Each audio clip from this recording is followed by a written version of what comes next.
What's going on, guys? It's Brandon back here again, once again, for the final time this preseason, for the final preseason BFR review. I'm trying to block out this window. For whatever reason, it is very bright behind me. This one I can deal with on my left, but the viewer's right. And because that doesn't really interfere with the lighting too much. But preseason game 6 against the St. Louis Blues in St. Louis was played at 7 p.m. on October 7th. The score ends up being, and I just realized I forgot to do some important stuff, like take all the totals down, so I'll be back in just a moment. Sorry about that. I can't believe I forgot to take down the basic shot totals and stuff.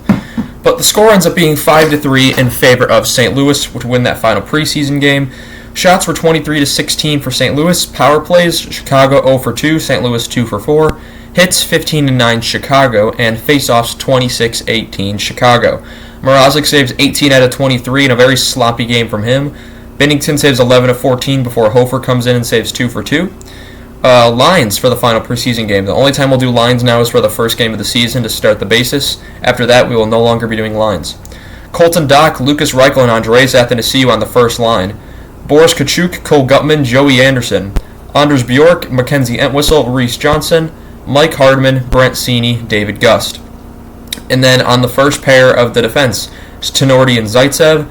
Second pair, Phillips and Kaiser. Third pair, Vlasic and Korchinski. And in net was Mrazek backing up with Soderblom, who did not play. What we learned from this is that the Hawks did not put not nearly their final lineup. You had no Bedard, no Hall, no Perry, no Foligno, among others in there as well. Yeah, it was a very bottom six based team, and I think that's what they're trying to settle. Who's going to work into that bottom six role? And there's a lot of contenders. I think Entwistle definitely deserves a spot. He had a very good preseason besides breaking his ankles once. Breaking his own ankles, I should say.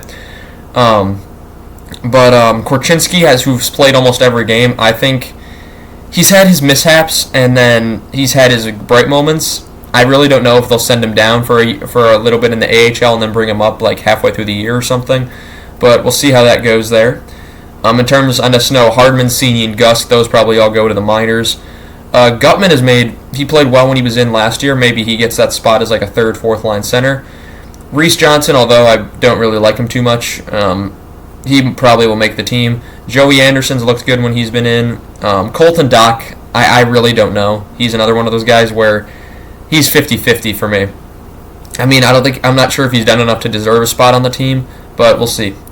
So, in the first period, 17:58, Chicago penalty to Reese Johnson for tripping, and at 16:08, it's a St. Louis breakaway power play goal from Nikita Alexandrov, one of the best names in the NHL. This just rolls right off the tongue. First of the preseason from Bortuzzo in Perinovich, I think that's how you say it. Korchinski had a giveaway, and then at 14:33, that leads to another St. Louis goal about a minute and a half later.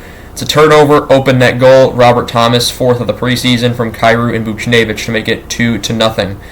13:45, Chicago penalty to Kaiser for hooking, which would be killed. It should have been 3-0, but a good save by Mrazek.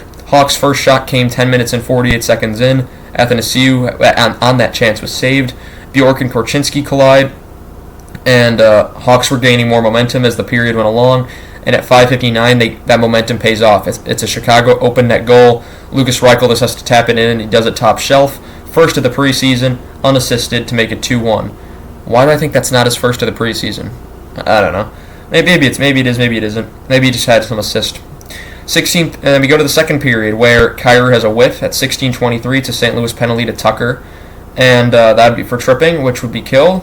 12:39, St. Louis 2-on-1 open net goal. Mackenzie McEachern with his first of the preseason from Lafreniere, not the Alexis Lafreniere, and Tyler Tucker, which makes it 3-1.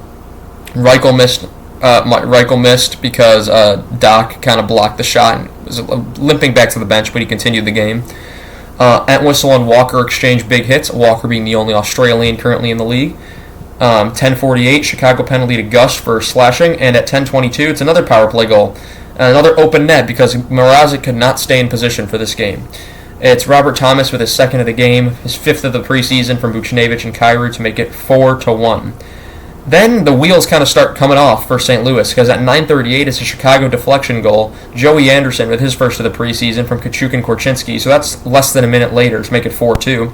And then 2 minutes later at 7:32, it's a Chicago dangle goal. Mackenzie Entwistle with the moves second of the preseason from Hardman and Mrazek, who's had a couple of assists this preseason to make it 4-3. Phillips shoots wide on a delayed penalty. Kyrou denied Hofer.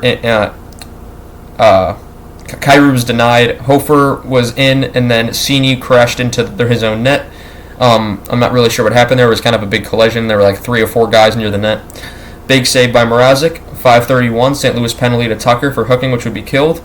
And we go to the third, which at 18:55, it's a St. Louis backhand open net goal to put the game out of reach. Jake Neighbors with his second of the preseason from Krug and Kevin Hayes. We all know how much I love Kevin Hayes. I have to say that every single time. 5-3. Gutman has a chance that's saved. A lot of blocked shots in this game. The shot totals were only like 18-16 halfway through the third period, and the thing was, by that point 8 goals scored to that point. Sini shoots wide. Hawks pull the goalie with 2:20 left. I don't know if I mentioned this, but 16:31 Chicago penalty to Doc for hooking, which would be killed. Hawks pulled the goalie with 2:20 left, and nothing would end up happening. And that would conclude the preseason game. So the Hawks in the preseason, we can go back and take a look at this. In the preseason game 1 against St. Louis at home, they win 2-1 in overtime. They lose game 2 to Minnesota in Minnesota, 3-2 in overtime. They lose game 3, 6-1 to Detroit in Detroit, so they're 1-1-1. They win game 4 against Detroit at home, 4-2, so they're 2-1-1. They lose in the shootout to Minnesota in Chicago to make it 2-1-2, and they lose in regulation. So their preseason record, 2-2-2, quite average if I do say so myself. We're not expecting a good year out of these guys. First game will be on Tuesday, which is in 2 days from when this video is being uploaded, October 10th against Pittsburgh, and they will also be playing on the 11th against Boston. They have their first 5 games on the road, I think, and then their 6th one will be against Vegas at home. I believe the teams they're going through there's Pittsburgh, Boston,